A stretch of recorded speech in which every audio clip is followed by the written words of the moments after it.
नमस्कार दोस्तों, वर्ग आज हम बतलाएंगे वर्ग दशम का इतिहास, जो कि बहुत ही इम्पोर्टेंट चैप्टर है और प्रत्येक साल पूछा जाता है इस चैप्टर से क्वेश्चन। यह वीडियो अंत तक ज़रूर देखें। वीडियो अच्छा लगे तो लाइक ज़रूर करिएगा। तो चलिए बतलाते हैं कि इसमें पहला चैप्टर है इतिहास का, जो होगा वो इतिहास का पहला अध्याय है, पहला चैप्टर है, जिस चैप्टर का नाम होगा कि यूरोप में राष्ट्रवाद। और यहाँ क्या कर रहा है, ऑब्जेक्टिव प्रश्न उत्तर। ऑब्जेक्टिव प्रश्न उत्तर हम बतलाएंगे। किसी भी बोर्ड का तैयारी करते हैं तो बहुत ही अच्छा प्रश्न होगा और इसी से बोर्ड में पूछा जाता है। इससे क्वेश्चन अलग से नहीं आता है और जो भी क्वेश्चन आएगा वो इन्हीं वीडियो में से आएगा, सभी में से। इसलिए हमारे वीडियो को सभी लोग ज़रूर देखें और पूरा देखें। अगर वीडियो आप लोग को अच्छा लगे तो लाइक ज़रूर करिएगा और दोस्तों को भी शेयर करिएगा और चैनल पर नए हैं तो सब्सक्राइब ज़रूर करिएगा। तो चलिए सबसे पहले हम चलते हैं प्रश्न पर। तो पहला प्रश्न कह रहा है कि गैरीबाल्डी पेशे से क्या था। ये जो गैरीबाल्डी हैं ये पेशे से क्या था। सबसे पहले प्रश्न को समझना होता है और तभी आप आंसर को समझ पाएंगे।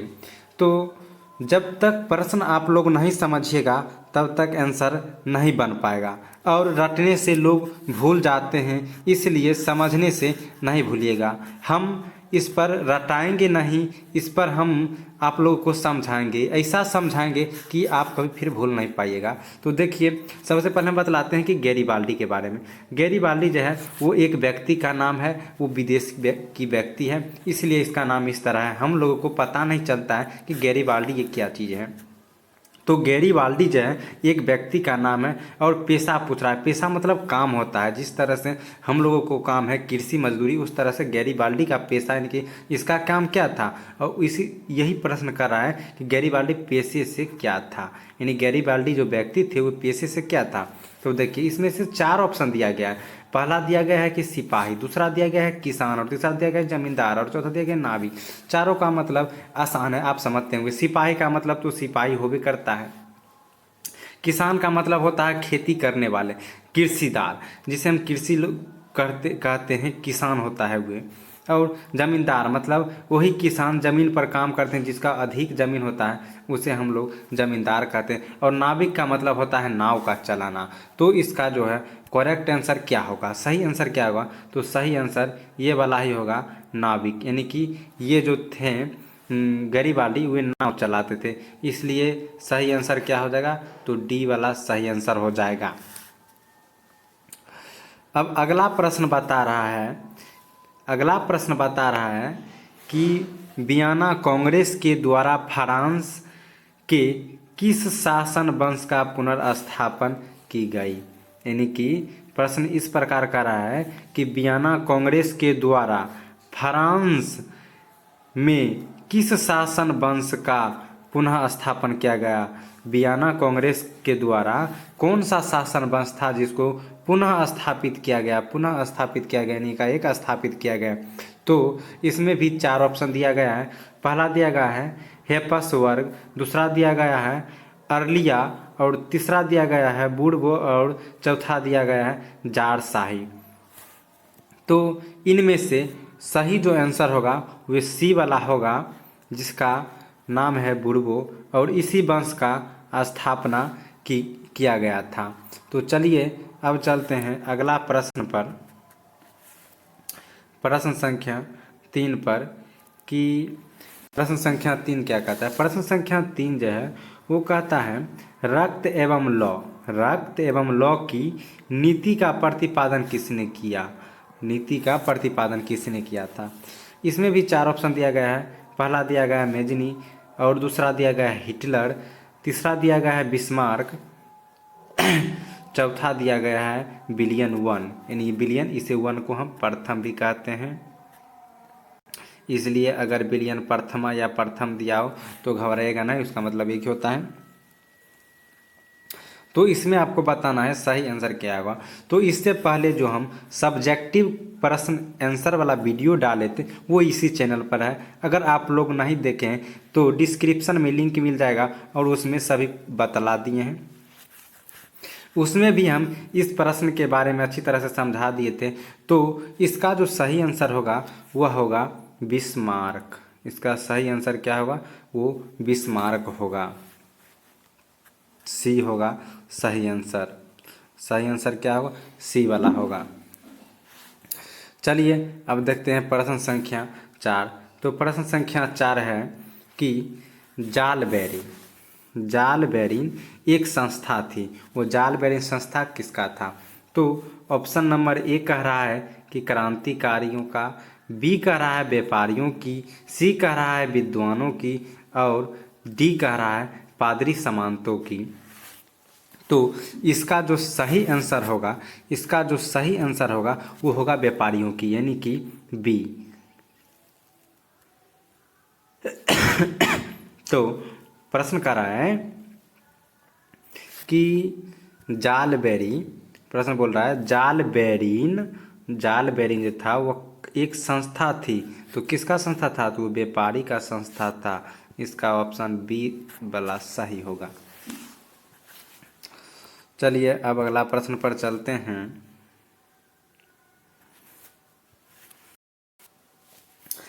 प्रश्न संख्या 5 कह रहा है कि सन 1870 में फ्रांस और पर्सा के बीच युद्ध कहाँ पर हुआ था। युद्ध जो हुआ था 1870 में किसके किसके बीच, तो फ्रांस और पर्सा के बीच। तो वो युद्ध कहाँ पर हुआ था, तो उसमें भी 4 ऑप्शन दिया हुआ रहेगा, बोर्ड में भी और यहाँ पर भी 4 ऑप्शन दिया हुआ है। चारों में से एक कोई आंसर होगा। तो इसका ए दिया हुआ है सेडान, सेडोबा, साइडान और फ्रैंकफर्ट। तो इसका सही वाला आंसर क्या होगा, तो इसका सही आंसर सेडान होगा। इसका सही आंसर क्या होगा, सेडान होगा। ऑप्शन नंबर 1 सही आंसर होगा। ऑप्शन नंबर ए सही आंसर होगा। अब चलिए प्रश्न संख्या 6 पर। तो प्रश्न संख्या 6 क्या कहता है कि बिस्मार्क निम्न में से क्या था। बिस्मार्क निम्न में से क्या था। तो ए में दिया गया है कवि, बी में दिया गया है नाटककार और सी में दिया गया है संगीतकार और डी में दिया गया है कूटनीतिज्ञ। तो इसका जो सही आंसर होगा वो कूटनीतिज्ञ होगा। इसका सही आंसर क्या होगा, कूटनीतिज्ञ होगा। और ऑप्शन नंबर डी इसका सही आंसर होगा, कूटनीतिज्ञ होगा। हमारे वीडियो आप लोग को अच्छा लगे तो लाइक ज़रूर करिएगा, चैनल पर नए हैं तो चैनल को सब्सक्राइब ज़रूर करिएगा। इससे पहले वाला भी वीडियो देखिएगा, बहुत ही अच्छा लगेगा। और चैनल पर को सब्सक्राइब करें ताकि हमारे सभी नए नए वीडियो आप लोग को मिलता रहे। तो अगला प्रश्न है प्रश्न संख्या 7। प्रश्न संख्या 7 का रहा है कि जर्मनी राइन राज्य का निर्माण किसने किया था। जर्मनी राइन राज्य का निर्माण किसने किया था। जर्मनी राइन राज्य का निर्माण किसने किया था। तो ए नंबर बोल रहा है लुई 18वां ने, बी में बोल रहा है नेपोलियन बोनापार्ट ने और सी में बोल रहा है नेपोलियन तृतीय और डी में बोल रहा है बिस्मार्क ने।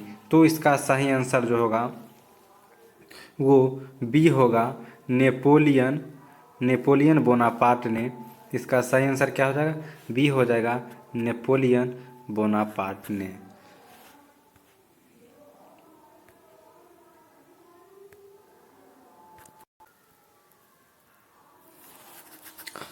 अब 8वां प्रश्न है कि काउंट काबूर को विक्टर एमेनुअल ने किस पद पर नियुक्ति किया। काउंट काबूर जो था उसको विक्टर एमेनुअल ने किस पद पर नियुक्त किया। तो इसमें भी 4 ऑप्शन दिया गया है, सेनापति, फ्रांस में राजदूत, प्रधानमंत्री, गृह मंत्री। तो 4 ऑप्शन दिया गया है, चारों में से कोई एक होगा आंसर। तो इसका जो सही आंसर है वो होगा प्रधानमंत्री। इसका सही आंसर सी हो जाएगा। तो ऑप्शन नंबर सी कह रहा है काउंट काबूर वो विक्टर एमैनुअल ने किस पद पर नियुक्ति किया था? तो प्रधानमंत्री के पद पर।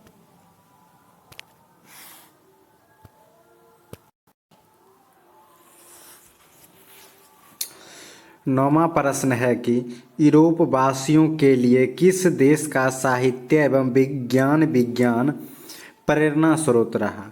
प्रश्न कह रहा है कि यूरोप वासियों के लिए किस देश का साहित्य एवं विज्ञान प्रेरणा स्रोत रहा? तो 4 ऑप्शन दिया गया है। एम दिया गया है जर्मनी, बीम दिया गया है यूनान, सीम दिया गया है, सॉरी यहाँ पर सी होगा, तो सीम दिया गया है तुर्की और डीम दिया गया है इंग्लैंड। तो इसका जो सही वाला आंसर होगा वो होगा यूनान। इसका जो सही वाला आंसर होगा वो होगा यूनान। यूनान यानी कि बी नंबर ऑप्शन सही होगा।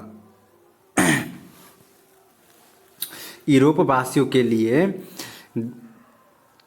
साहित्य एवं ज्ञान विज्ञान का प्रेरणा स्रोत जो है यूनान देश वाले ने दिया, यूनान देश वाले ने दिया। तो चलिए अब अगला प्रश्न पर चलते हैं। प्रश्न संख्या 10 कह रहा है कि चार्टिस्ट आंदोलन कहाँ संपन्न हुआ? चार्टिस्ट आंदोलन जो था वे कहाँ पर जाकर संपन्न हुआ? तो इसमें 4 ऑप्शन दिया गया है, ऑस्ट्रिया, इटली, जर्मनी और ऑप्शन नंबर डी जो है वो डी होगा इंग्लैंड, और यही सही आंसर होगा इंग्लैंड। प्रश्न संख्या 11 कह रहा है कि फ्रैंकफर्ट की संधि कब हुई? फ्रैंकफर्ट की संधि कब हुई?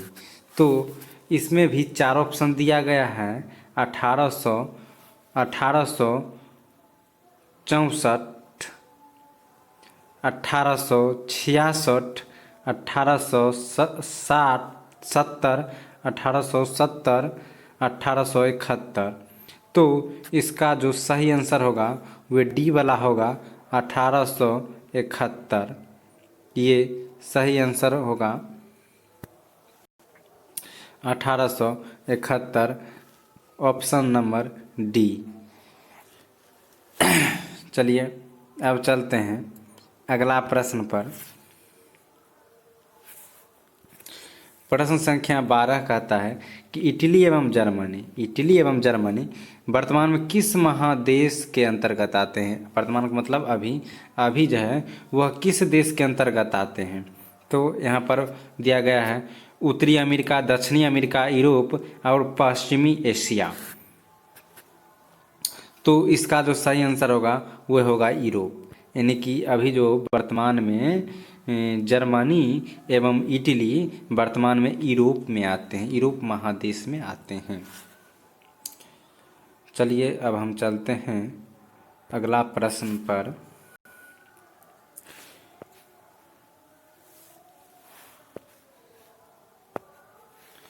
प्रश्न संख्या 13 कहता है कि युवा इटली संस्था का विकास किया। युवा इटली संस्था का विकास किया।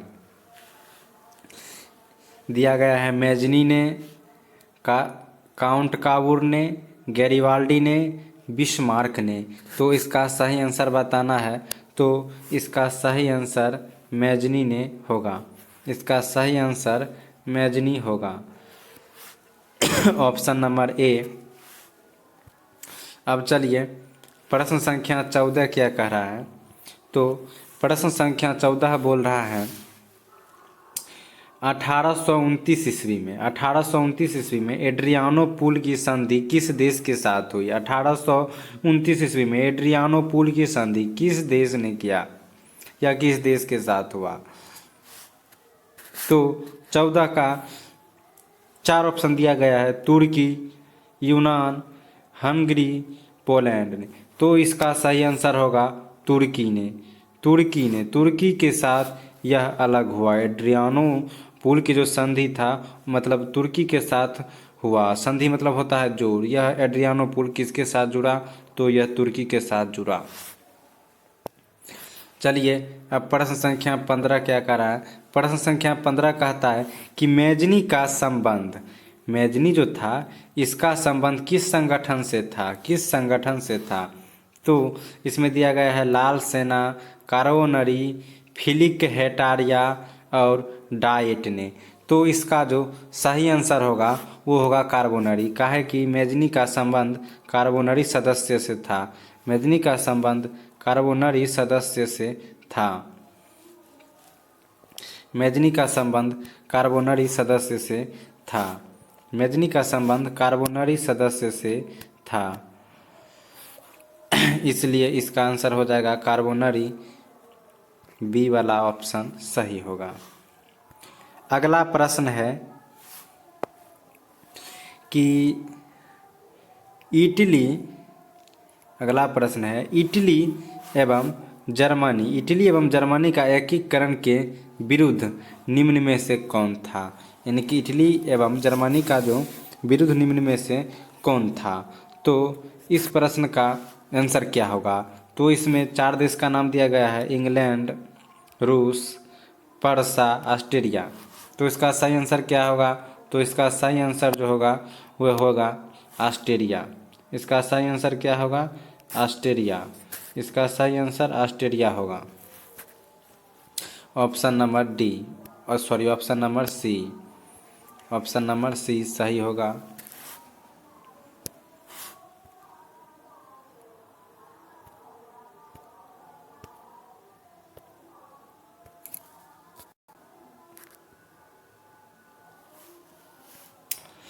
अगला प्रश्न है कि सार्डियाना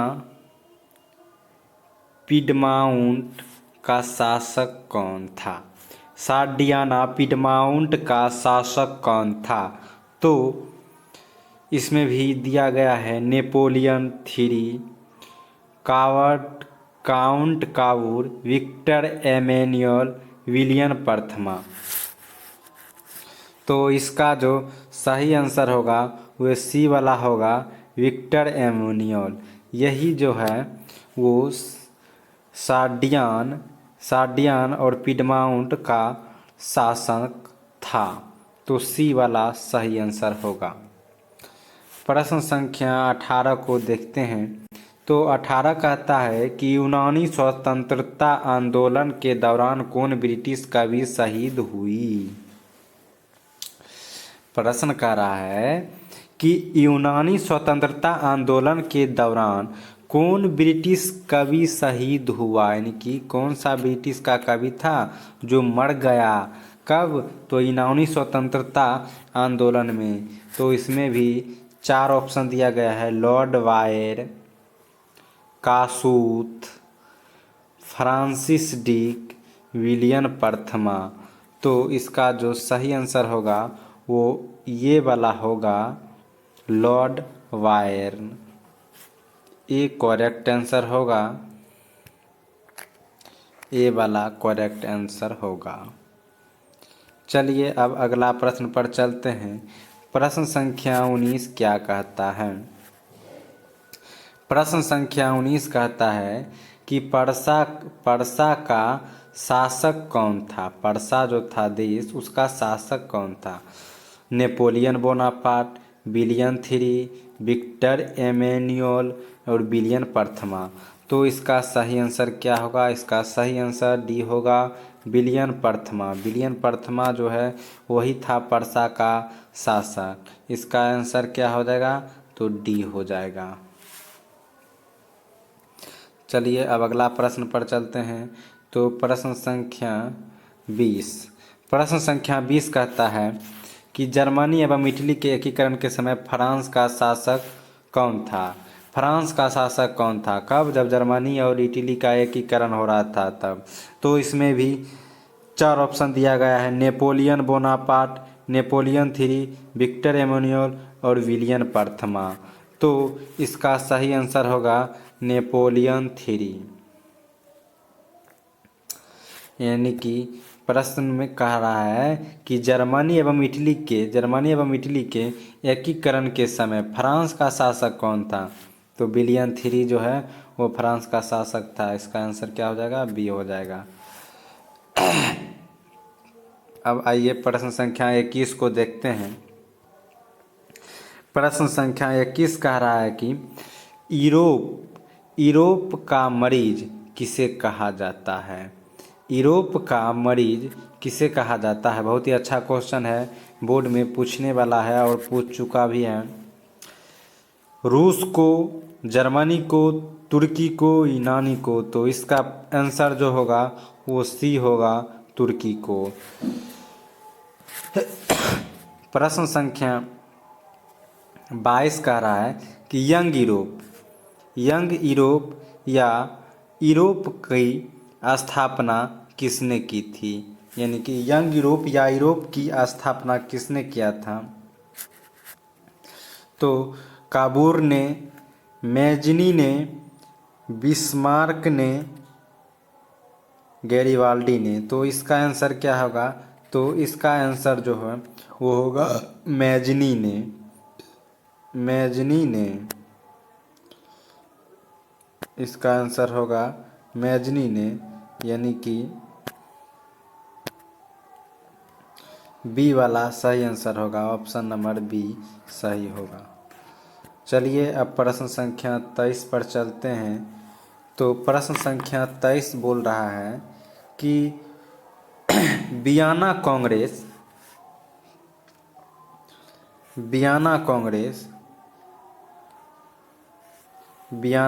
कांग्रेस में कौन राष्ट्र सम्मिलित नहीं था? तो इसमें ऑप्शन दिया गया है ब्रिटेन, रूस, फ्रांस, जर्मनी। इनमें कौन राष्ट्र सम्मिलित नहीं था? वियना का जब कांग्रेस हो रहा था तो कौन राष्ट्र सम्मिलित नहीं था? तो इसका सही आंसर हो जाएगा जर्मनी जो है वो नहीं था इसमें, यानी कि इसका ऑप्शन नंबर डी सही होगा।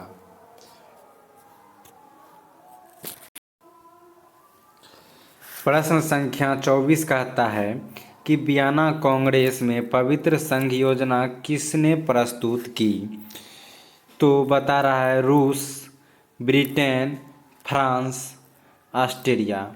तो 4 ऑप्शन दिया गया है और इस चारों में कौन होगा? तो इन चारों का सही आंसर एक होगा, पहला वाला होगा, ए वाला जो रूस बता रहा है। ये रूस का सही आंसर होगा, ऑप्शन संख्या ए। अब चलिए कह रहा है यंग इटली का संस्थापक कौन था? यंग इटली यानी कि इटली का जो संस्थापक था वह कौन था? जियोबर्टी, काबूर, मैजनी, गैरिबाल्डी? तो इसका सही आंसर जो होगा वो होगा मैजनी ने। यंग इटली को मैजनी ने, सी वाला ऑप्शन होगा। चलिए अब प्रश्न संख्या 26 पर चलते हैं। तो प्रश्न संख्या 26 कहता है कि जालवेराइन की स्थापना किस राज्य ने की? जालवेराइन की स्थापना किस राज्य ने की? तो पर्सा, ऑस्ट्रिया, सर्डिनिया और फ्रांस। तो इसका सही क्या होगा? तो सही जो होगा वो होगा पर्सा ने क्या था? ऑप्शन नंबर ए होगा। चलिए अब अगला है कि हंगरी राज्य की भाषा क्या थी? हंगरी राज्य की भाषा जो था वो हंगरी राज्य की भाषा क्या था? तो हंगरी राज्य की भाषा ऑप्शन दिया गया है इतालवी, मैग्यार, पोलिश, फ्रेंच। इन 4 ऑप्शन दिया गया है। तो 4 में कौन सा सही होगा? तो इसका सही उत्तर जो होगा वो होगा मैग्यार, यानी कि ऑप्शन संख्या बी होगा, बी सही होगा। चलिए अब अगला प्रश्न देखते हैं। प्रश्न संख्या 27 बोल रहा है मरियान जो है, मरियान किस देश की राष्ट्रवाद की प्रतीक थी? मरियान किस देश के राष्ट्रवाद का प्रतीक थी? ऑप्शन दिया गया है फ्रांस, रूस, इटली और जर्मनी। तो इसका जो सही आंसर होगा वो होगा फ्रांस, यानी कि ए वाला जो होगा वो सही आंसर होगा। ए वाला सही आंसर होगा, इसका ऑप्शन नंबर ए सही होगा, फ्रांस। अब देखिए अगला प्रश्न दिया गया है कि नेपोलियन संहिता किस वर्ष लागू हुआ। नेपोलियन संहिता किस वर्ष लागू हुआ। तो ऑप्शन दिया गया है 1789 में, 1791 में, 1801 में, 1804 में। तो इसका जो ऑप्शन होगा वो सही होगा 1804 ईस्वी, 1804 ईस्वी, यानी कि डी वाला ऑप्शन सही होगा कि 1804 ईस्वी में नेपोलियन संहिता लागू की गई। अब देखिए अगला प्रश्न, प्रश्न संख्या 30। प्रश्न संख्या 30 क्या कह रहा है। प्रश्न संख्या 30 कह रहा है कि कार्बोनरी की स्थापना किस वर्ष हुई। कार्बोनरी की स्थापना किस वर्ष हुई। ऑप्शन दिया गया 1810 ईस्वी में और 1815 ईस्वी में, 1830 ईस्वी में, 1848 ईस्वी में। तो इसका ऑप्शन नंबर ए वाला सही होगा 1810 ईस्वी में। इसका ऑप्शन कौन सही होगा, तो ए वाला सही होगा 1810 ईस्वी में। अगर पूछेगा कार्बोनरी सदस्य में कौन था तो ये क्या बोलेगा। तो इससे पहले वाला एक जो प्रश्न था उसमें हम बतलाए थे कि कार्बोनरी किसका सदस्य है। ये वाला देख लीजिए, प्रश्न संख्या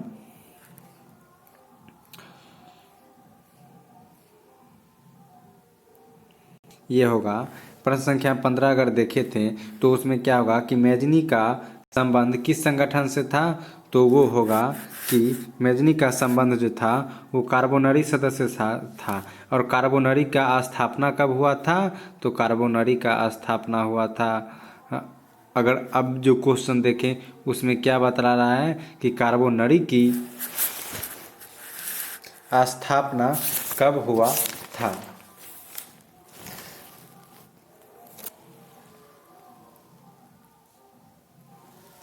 कार्बोनरी की स्थापना कब हुआ था, तो उसका जो आंसर होगा वो हो जाएगा 1810 ईस्वी में। 1810 ईस्वी में दो टाइप का प्रश्न बनता है। पहला बनता है कि मैजनी का संबंध किस संगठन से था, तो कार्बोनरी सदस्य। और कार्बोनरी का स्थापना कब हुआ, तो 1810 ईस्वी में, 1810 ईस्वी में। चलिए और वही प्रश्न यहाँ भी है, प्रश्न संख्या 30 कि कार्बोनरी की स्थापना किस वर्ष किया गया था, तो होगा 1810 ईस्वी में, 1810 ईस्वी में। और अगला प्रश्न क्या है, अगला प्रश्न है कि जर्मनी के एकीकरण के लिए बिस्मार्क ने कितने युद्ध किया। जर्मनी के एकीकरण के लिए बिस्मार्क ने कितने युद्ध किया। तो इसका जो आंसर होगा, इसमें क्या दिया गया है ऑप्शन में 1, 2, 3, 4। तो इसका सही आंसर क्या होगा, तो सही आंसर 3 होगा, 3 होगा, सी वाला होगा सही आंसर कि बिस्मार्क ने 3 युद्ध किया था। तो ऑप्शन नंबर सी, बिस्मार्क ने जर्मनी को एकीकरण करने के लिए 3 युद्ध किया था।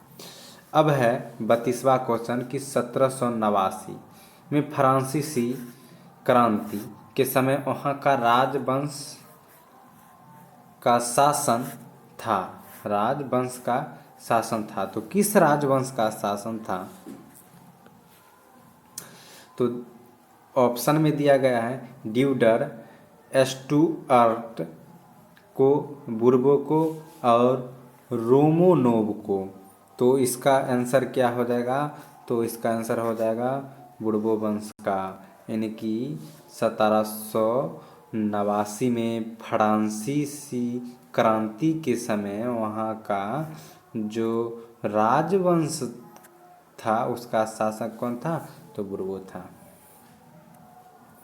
चलिए अब प्रश्न संख्या 33 देखते हैं। तो प्रश्न संख्या 33 कहता है कि पर्सा का शासक कौन था। पर्सा एक देश था और वह पर्सा का शासक कौन था। तो ऑप्शन दिया गया है Napoleon Bonaparte, Napoleon three, Victor Emmanuel और विलियम प्रथमा। तो इसका जो आंसर हो जाएगा वो होगा विलियम प्रथमा। चलिए अगला प्रश्न है 34 वाला प्रश्न कि मेटरनिक कौन था। प्रश्न कर रहा है मेटरनिक कौन था। ऑस्ट्रिया का चांसलर, पर्सा का चांसलर, फ्रांस का सम्राट, रूस का जार। तो इसका जो आंसर होगा वो हो जाएगा ऑस्ट्रिया का चांसलर। ऑप्शन नंबर ए सही होगा, ऑस्ट्रिया का चांसलर। अब देखिए अंतिम प्रश्न है कि लाल लाल कुर्ती की टुकड़ी का गठन किसने किया था। लाल कुर्ती की टुकड़ी किसने किया था। तो इसमें 4 ऑप्शन दिया गया है, बिस्मार्क ने, काबूर ने, मैजनी ने, गैरीबाल्डी ने। तो इसका आंसर क्या होगा सही। तो डी वाला होगा, गैरीबाल्डी ने। इसका सही आंसर डी होगा, गैरीबाल्डी ने। यानी कि लाल कुर्ती की टुकड़ी का गठन किसने किया था, गैरीबाल्डी ने किया था। अगर हमारे वीडियो आप लोगों को अच्छा लगे तो लाइक और शेयर ज़रूर करिएगा। चैनल पर नए हैं तो सब्सक्राइब करना नहीं भूलिएगा। अगले वीडियो देखने के लिए नोटिफिकेशन ज़रूर दबाएं ताकि सभी वीडियो आप लोगों को मिलता रहे।